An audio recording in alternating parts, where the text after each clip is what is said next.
Evangelio del día sábado 5 de abril de 2025. Sábado de la cuarta semana del tiempo de Cuaresma. Lectura del Santo Evangelio según San Juan, capítulo 7, versículos del 40 al 53.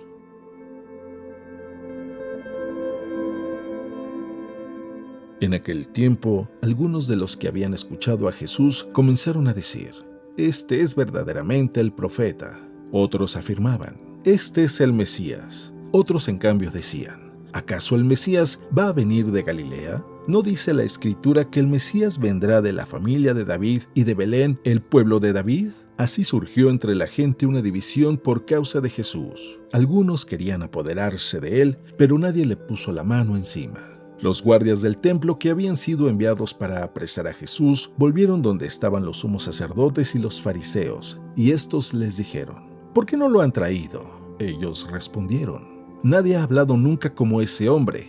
Los fariseos les replicaron: «¿Acaso también ustedes se han dejado embaucar por él? ¿Acaso ha creído en él alguno de los jefes de los fariseos? La chusma esa que no entiende la ley está maldita».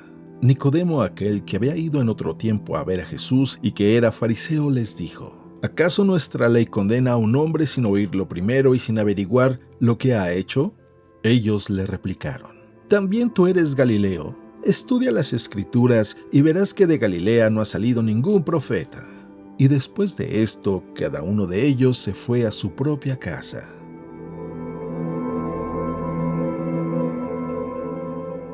Palabra del Señor.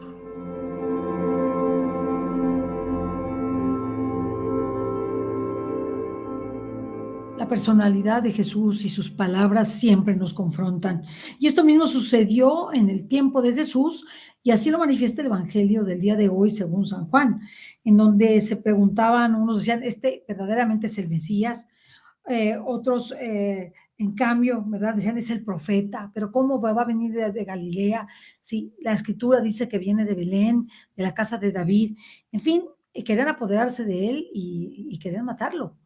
Entonces mandaron a los guardias del templo a apresarlo, pero qué sorpresa se llevaron los fariseos y los escribas al ver que los guardias del templo quedaron convencidos de Jesús. Los confrontó y dobló sus manos, pues, de unos soldados, de unos hombres rudos que solamente obedecen órdenes, que ni siquiera las meditan. Imagínense el poder de la palabra de Jesús y la personalidad de Jesús, que los cambió por completo. Y eso hizo que los fariseos se pusieran muy enojados y que Nicodemo, que había ido a buscar a Jesús aquella noche en secreto, este fariseo, pues les dijera: «¿Acaso nuestra ley condena a las personas sin escucharlas, sin que se defiendan?». Y también se lo echaron en cara. Yo creo que Jesús confronta a todos y nos confronta a todos. En un momento de nuestra vida siempre llega esta confrontación, y cuando nosotros vemos respecto de las demás religiones, ¿por qué no hay las mismas actitudes? ¿Por qué, a pesar de todo lo que ha significado la migración musulmana y sus consecuencias, pues siguen actuando los musulmanes sin que nada les hagan, ¿no? Incluso haciendo barbarie sin que nada les hagan prácticamente, ni los países en Europa. Hablando del pueblo judío, el respeto que se le da al pueblo judío después de lo que le ha pasado, pues es bastante grande la comunidad internacional, sobre todo a través de los norteamericanos, que son sus socios más cercanos. En fin, si nosotros vemos a las otras religiones, incluso los cristianos que no son católicos, los evangélicos, bautistas, luteranos, calvinistas, anglicanos, en fin, pues nadie se mete con ellos. Pero no digan de la religión católica. ¿Cómo se meten con la religión católica? ¿Cómo persiguen al católico? A los sacerdotes los matan, los torturan, a los cristianos los hacen renegar de su fe, los torturan, los matan, los persiguen. ¿Cómo los medios de comunicación, incluso se trata de un católico y lo hostigan, lo persiguen, no lo dejan hablar, y persiguen todo lo que significa el respeto a la dignidad humana, que solamente la religión católica la tiene es de ahí donde surgen los derechos humanos, de la religión católica. Entonces, Jesús confronta.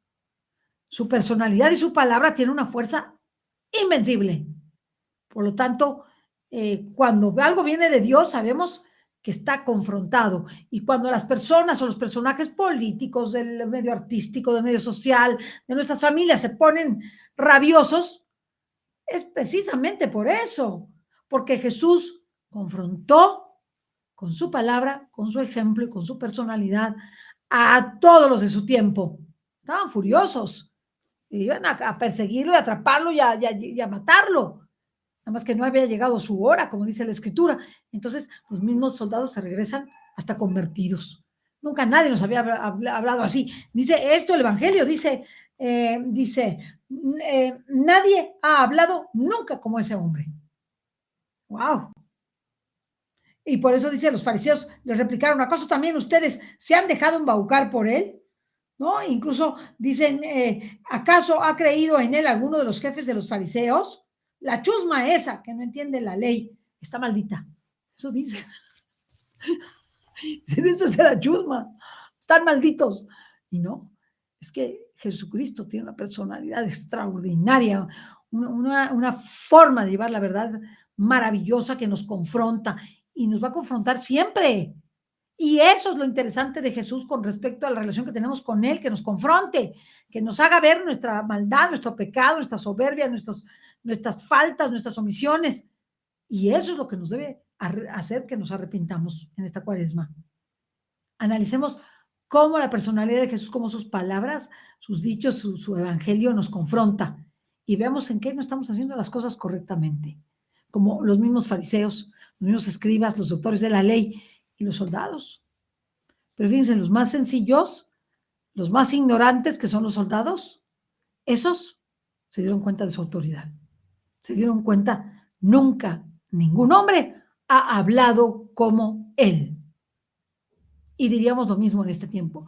Nunca ningún hombre, ninguna autoridad, ningún profeta, ninguna persona, ningún iluminado, ningún líder, ninguno ha hablado como él.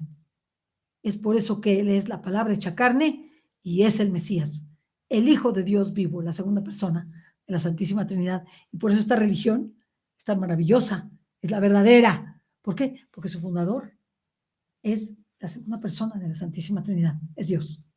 Y eso es lo que debe dejarnos en la serenidad de que nuestra fe es la verdadera. Que Dios te bendiga.